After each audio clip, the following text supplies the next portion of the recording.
Assalamualaikum warahmatullahi wabarakatuh. Alhamdulillah, alhamdulillahi rabbil alamin. Wassalatu wassalamu ala asyrafil mursalin Sayyidina Muhammadin wa ala alihi wa sahbihi ajma'in. Amma ba'du. Saudara-saudara sekalian yang saya hormati, ibadah puasa pada mulanya merupakan masalah pribadi ya, antara seorang hamba dengan Tuhannya semata ya. Jadi ibadah puasa mulanya adalah masalah personal antara kita ya dengan Allah Subhanahu wa taala. Dan dari substansinya ya, ibadah puasa itu difungsikan sebagai mujahadatun nafsi ya, latihan pengendalian diri ya. Latihan pengendalian diri dari apa? Dari kejatuhan secara moral dan spiritual. Jadi latihan agar kita jangan sampai jatuh secara moral dan spiritual. Namun sebagaimana diketahui kemudian, ibadah puasa seperti halnya ibadah lain dalam Islam, ternyata dari segi substansinya tidak bisa begitu saja dipisahkan dari dimensi konsekuensional ya, konsekuensional dari dimensi pertanggungjawabannya atau ikutannya ya, yakni melakukan amal sosial, kerja kemanusiaan ya. Seperti diindikasikan dalam sebuah hadis Rasulullah SAW, katakannya Rasul, barang siapa tidak dapat meninggalkan perkataan kotor dan melakukannya, maka tidak ada kepentingan baginya meninggalkan makan dan minum. Jadi tidak penting itu, tidak ada artinya sekalipun dia tidak makan, tidak minum seharian, dari mulai terbit fajar dan sampai tenggelam matahari, kalau dia masih ketika dia melakukan itu masih berbuat atau berkata-kata perkataan kotor, berkata-kata kotor atau melakukan perbuatan-perbuatan kotor. Atau juga seperti tersirat dalam perkataan Sayyidina Umar bin Khattab ya, yang sangat terkenal ya. Rubba shaimin itu ya, banyak orang yang puasa tidak dapat diperoleh dari puasanya melainkan lapar dan dahaga, ilal ju' wal atas ya. Puasanya hanya lapar dan dahaga saja, sama sekali tidak ada nilainya.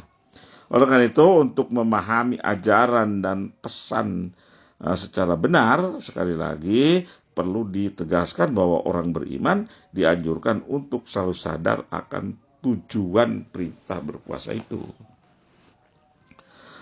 Pengamalan ibadah puasa diharapkan akan dapat ya mempertajam kepekaan rohani kita, sehingga akan mudah menerima panggilan-panggilan atau seruan-seruan Allah Subhanahu wa taala.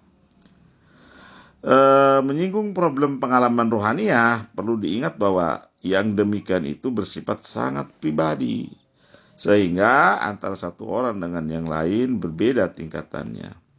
Dan pengalaman rohaniah itu dicapai setelah seorang melakukan pelatihan rohaniah ya, secara terus-menerus dengan penuh kesungguhan, yang dalam ungkapan bahasa sufi, bahasa kaum sufi, bahasa tasawuf disebut melakukan al-mujahadah.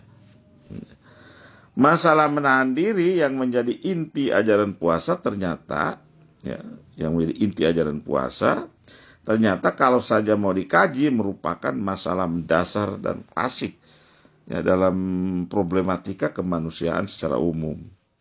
Bahkan pada zaman modern sekalipun, zaman kita sekarang, masalah ketidakmampuan menahan diri sebagaimana diilustrasikan Al-Quran juga menjadi titik permulaan terjadinya drama kosmis ya, atau kejatuhan manusia dari surga ke bumi. Ini yang dalam idiom Al-Quran disebut drama al-hubut ya, dan dalam Nabi Adam dan Hawa. Ya. Jadi Nabi Adam dan Hawa sebagai simbol hubutnya Nabi Adam dan Hawa dari surga ke bumi. Sebagai simbol nenek moyang manusia terbukti tidak mampu menahan dan mengendalikan dirinya dari godaan setan, sehingga akhirnya mereka digelincirkan ke dalam perbuatan yang dilarang, digelincirkan oleh setan ya, ke dalam perbuatan yang dilarang oleh Allah Subhanahu wa taala. Sumber segala potensi yang mendorong manusia melakukan pelanggaran adalah godaan yang berupa ini nih, ya.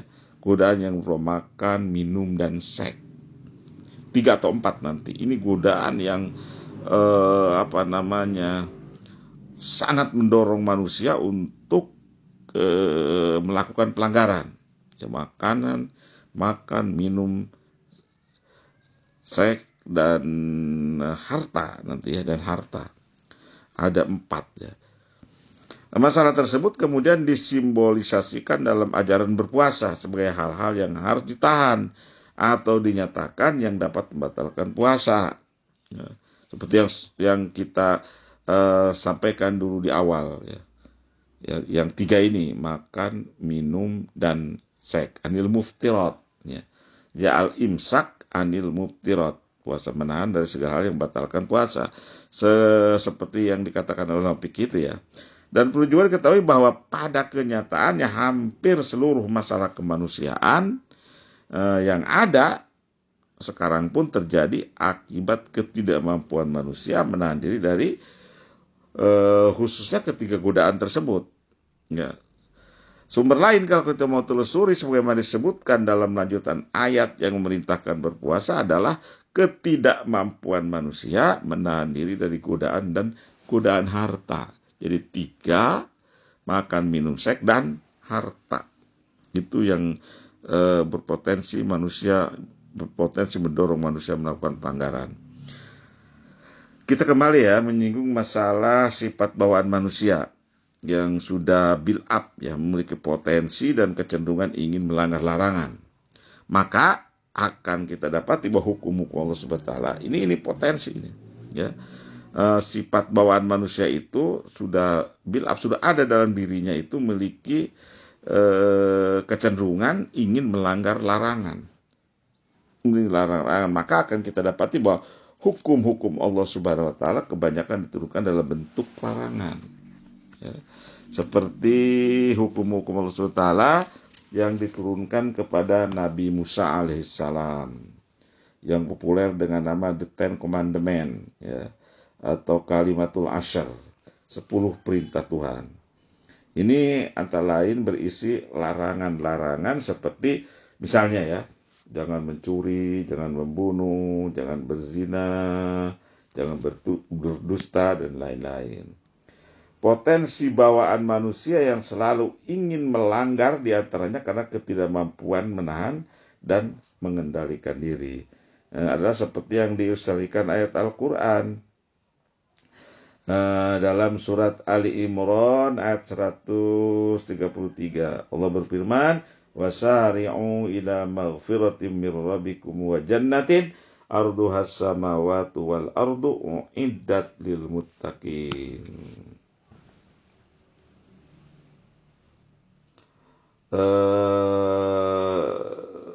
Dan bersegeralah wasari'u ya, dan bersegeralah kamu kepada ampunan dari Tuhanmu dan kepada surga yang luasnya seluas langit dan bumi. Itu disediakan bagi atau untuk orang-orang yang bertakwa. Ilustrasi yang diberikan oleh Al-Quran tersebut juga mengasumsikan betapa tamak dan rakusnya, betapa tamak, serakah ya, dan rakusnya manusia. Hanya karena mengikuti dorongan hawa nafsunya, ia kemudian melanggar larangan Tuhan. Atau dengan ungkapan lain, di surga yang sangat luas, seluas langit dan bumi tersebut, dan dipenuhi oleh banyak alternatif, tetapi karena ketidakmampuan menahan diri, manusia memilih melanggar larangan Tuhan.